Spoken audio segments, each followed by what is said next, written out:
لله رب العالمين والصلاة والسلام على خاتم الأنبياء والمرسلين سيدنا محمد وعلى آله وصحبه أجمعين. أعوذ بالله من الشيطان الرجيم.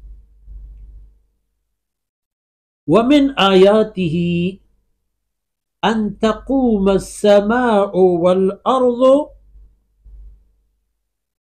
سبحان الله أن تقوم السماء والأرض بأمره ثم إذا دعاكم دعوة من الأرض إذا أنتم تخرجون وله من في السماوات والأرض كل له قانتون. سبحانك لا علم لنا إلا ما علمتنا إنك أنت العليم الحكيم. رب اشرح لي صدري ويسر لي أمري واحلل عقدة من لساني يفقه قولي واجعل لي وزيرا من أهلي رب زدني علما وارزقني فهما. ثم گرامی قدر بھائیوں بہنوں اور پیارے بچوں، دیکھ لینا سبحان اللہ. ومن آیات، یہ بھی تو اس کی نشانیاں ہیں کہ قدرت، اختیارات، طاقت اور یہ تمام کائنات کا اس کے امر اور حکم کے تابعدار ہونے کی نشانیاں. ان تقوم السماء والامر والارض ان تقوم السماء والارض بامره، یہ بات کہ یہ آسمان اور زمین اس کے حکم کے پائبند ہیں اور اس کے حکم کے مطابق قابو میں ہیں اور اپنے حالت پر کڑے، اپنے حالت پر کڑے اور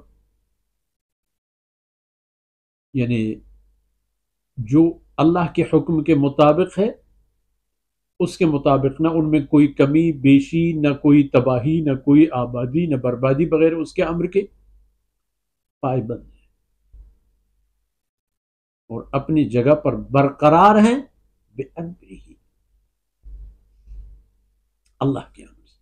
اور کبھی کبھار آتے ہیں حوادث، اللہ نہ کرے مشکلات، اللہ کے امر سے آتے ہیں. وہاں بھی اللہ رب العزت کی طاقت کا فیصلہ ہوتا ہے.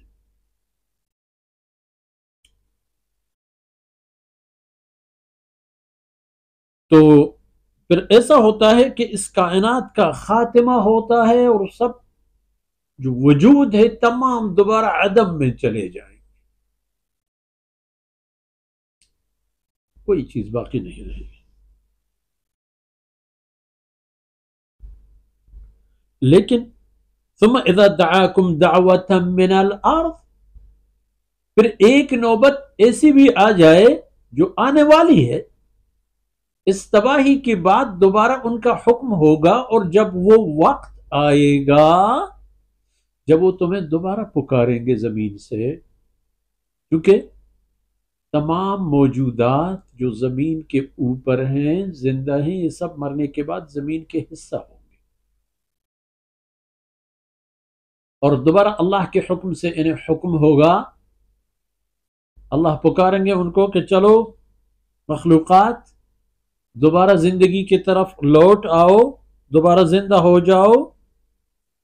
اذا انتم تخرجون، پھر یہ ایک لحظے میں، لمحوں میں، ایک بلکہ لمحے میں تخرجون، دوبارہ موت اور عدم اور زمین سے نکل کر زندگی میں واپس آ جاؤ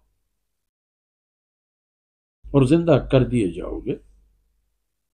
جس طرح مرنے پر اللہ کا حکم ہوا تھا اور سب کچھ مر گیا، اسی طرح جب زندگی کا حکم آئے گا تو ہر موجودات، ہر چیز جو اللہ نے پیدا فرمایا تھا اور اس کا ایک وجود تھا، وہ دوبارہ پیدا ہوگا، کیڑے مکوڑوں سے لے کر اشرف المخلوقات جناب انسان تک.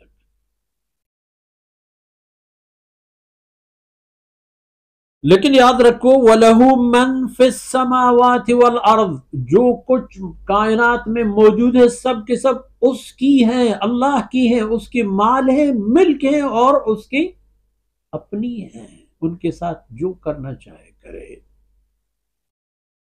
کون ہوتا ہے کوئی، کیا، کیوں، کیسے؟ جاؤ باڑ میں دفع ہو جاؤ، تم کون ہوتے ہو یہ سب کچھ پوچھنے والے؟ جو اس کی مشیت ہو وہی کچھ۔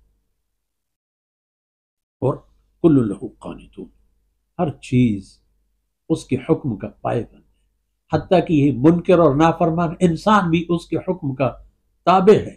جب بیماری کو حکم دے بیمار ہو جا، دل کام چھوڑ دے، دل چھوڑ دیتا ہے، دماغ چھوڑ دیتا ہے، آنکھوں کی بصیرت جائے، کانوں کی سنوائی ختم۔ یہ بھی اللہ کے حکم کا ایک قسم کی پیروی اور پائبندی۔ کل لہ قانتون، ہر چیز، ہر جگہ، ہر حالت میں اس کے حکم کا پائبند اور تابع دار۔ یہ قدرت کی نشانیاں اور طاقتیں ہیں بنی نوع انسان، جن سے تمہاری زندگی اور وجود اور مفادات وابستہ ہیں۔ سوچ سمجھ کر،